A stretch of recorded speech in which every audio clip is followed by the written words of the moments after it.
आप सबका आज के ऑनलाइन कक्षा में स्वागत है। आज का टॉपिक है भारतीय कृषि का विकास और यह बीए पार्ट 2 पेपर 3 के यूनिट सेकंड से संबंधित है। तो आज हम इसमें भारतीय कृषि का स्वतंत्रता के पश्चात विकास को पॉइंट वाइज टॉपिक वाइज देखेंगे। भारत की कृषि भारतीय अर्थव्यवस्था का प्रमुख क्षेत्र है, क्योंकि यहाँ की लगभग आधी आबादी अभी भी कृषि पर आश्रित है। 57% भूभाग पर भारत में कृषि होती है, जबकि विश्व में मात्र 11% भूभाग पर ही कृषि होती है। तो इस हिसाब से भारत में बहुत ज़्यादा कृषि योग्य भूमि है, परंतु भारत की घनी आबादी का यहाँ के खेतों पर अत्यधिक दबाव है और यही कारण है कि भारत में प्रति व्यक्ति 0.31 हेक्टेयर भूमि उपलब्ध है, जबकि पूरे विश्व में इसका औसत 0.59 हेक्टेयर है। यानी यूँ कहें कि भारत में प्रति व्यक्ति कृषि योग्य भूमि पूरे विश्व के औसत का लगभग आधा है। फिर भी भारत ने आज़ादी के बाद लगातार कृषि में विकास किया है। देखा जाए तो घनी आबादी होने के कारण भारत जैसे विकासशील देश अधिकतर गहन जीवन निर्वाहन कृषि ही करते हैं, क्योंकि यहाँ की जोतों का आकार बहुत छोटा है और वैसे भी वाणिज्यिक कृषि हेतु अमेरिका, कनाडा और ऑस्ट्रेलिया जैसी बड़ी जोत यहाँ उपलब्ध नहीं है।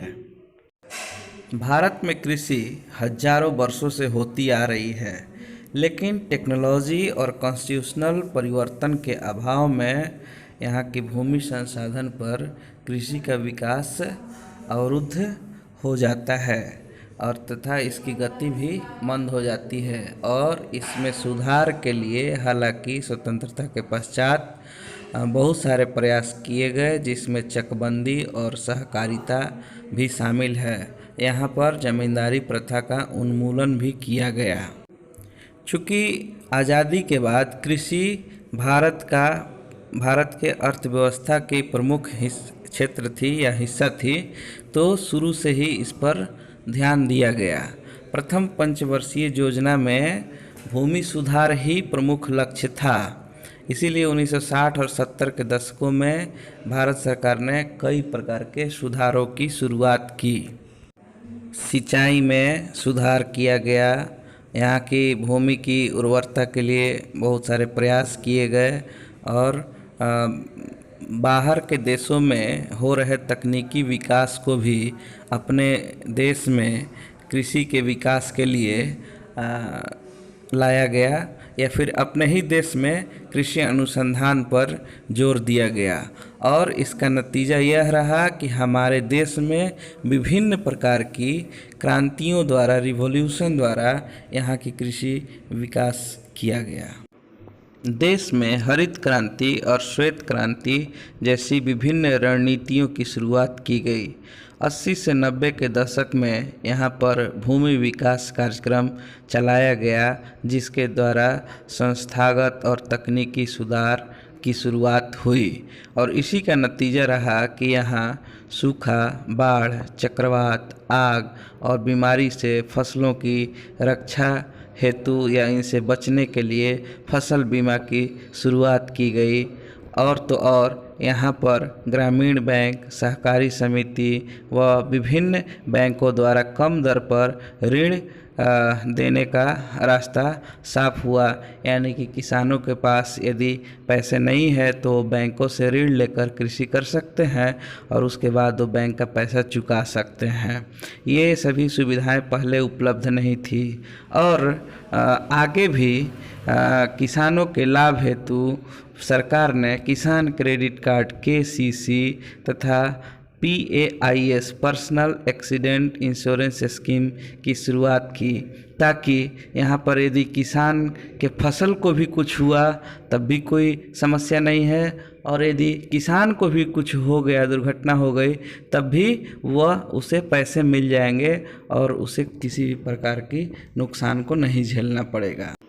आगे चलकर अनेक और सुविधाओं का भी किसानों को दिया जाने लगा, जैसे आकाशवाणी और दूरदर्शन पर मौसम की जानकारी दी जाने लगी ताकि किसान पहले से ही सचेत हो जाएं, और कृषि के विभिन्न तरीकों, तकनीकियों और उनके बहुत सारे रोगों आदि से बचाव के लिए या किसानों के ज्ञान को बढ़ाने के लिए कृषि दर्शन और कृषि कार्यक्रम आदि का आकाशवाणी और दूरदर्शन पर प्रसारण किया जाने लगा। सरकारों द्वारा MSP यानी कि मिनिमम सपोर्ट प्राइस की घोषणा भी की जाने लगी, ताकि किसानों को बिचौलियों और दलालों से बचाया जा सके। कुछ महत्वपूर्ण फसलों के लिए विभिन्न सरकारों ने खरीद मूल्य भी तय किया, ताकि उन्हें किसी प्रकार का नुकसान न हो। इसी प्रकार जनसंख्या के लगातार बढ़ते रहने से जमीन के या कृषि योग्य भूमि के टुकड़ों में बंटना स्वाभाविक था, तो जिससे कृषि उत्पादन प्रभावित होता है। तो सरकार ने इससे बचने के लिए या फिर इसमें सुधार के लिए भूमि सुधार कार्यक्रमों के तहत चकबंदी का कार्यक्रम भी चलाया। भारत की कृषि यहाँ की संस्कृति रही है, यहाँ की अर्थव्यवस्था में योगदान भी है, और यह रोजगार देती है और उत्पादन में भी अच्छा योगदान है। कृषि अर्थव्यवस्था की रीढ़ है, भारत में कृषि अर्थव्यवस्था की रीढ़ है, और हालांकि GDP में इसका अनुपात आज़ादी के बाद से बढ़ने की बजाय लगातार घटता ही जा रहा है, जो एक चिंता का विषय है। फिर भी 2018-19 में यहाँ 55% आबादी, या फिर यूँ कहें कि लगभग आधी आबादी कृषि पर ही आश्रित थी, यानी रोजगार के रूप में वह कृषि को ही चुन रही थी। जब तक कृषि का आधुनिकीकरण नहीं होगा तब तक इससे हम बहुत ज़्यादा उम्मीद नहीं कर सकते हैं। इसलिए भारत की सरकारों ने इसके आधुनिकीकरण का प्रयास किया, और इसी का परिणाम रहा कि ICAR Indian council of agricultural research की स्थापना की गई। इसी के साथ साथ भारत के विभिन्न भागों में कृषि विश्वविद्यालयों की स्थापना की जाने लगी।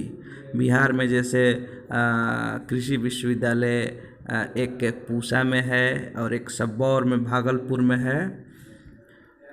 IVRI Indian veterinary research institute की भी स्थापना की गई, जो पशुओं की चिकित्सा के लिए जाना जाता है और उनके प्रजनन और नस्ल सुधार की भी अच्छी अनुसंधान की व्यवस्था है।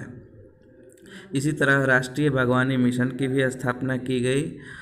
भारत में मौसम विज्ञान और उसके पूर्वानुमान हेतु इसके अनुसंधान पर, रिसर्च पर बहुत अधिक जोर दिया गया, ताकि यह कृषि को सहायता प्रदान कर सके।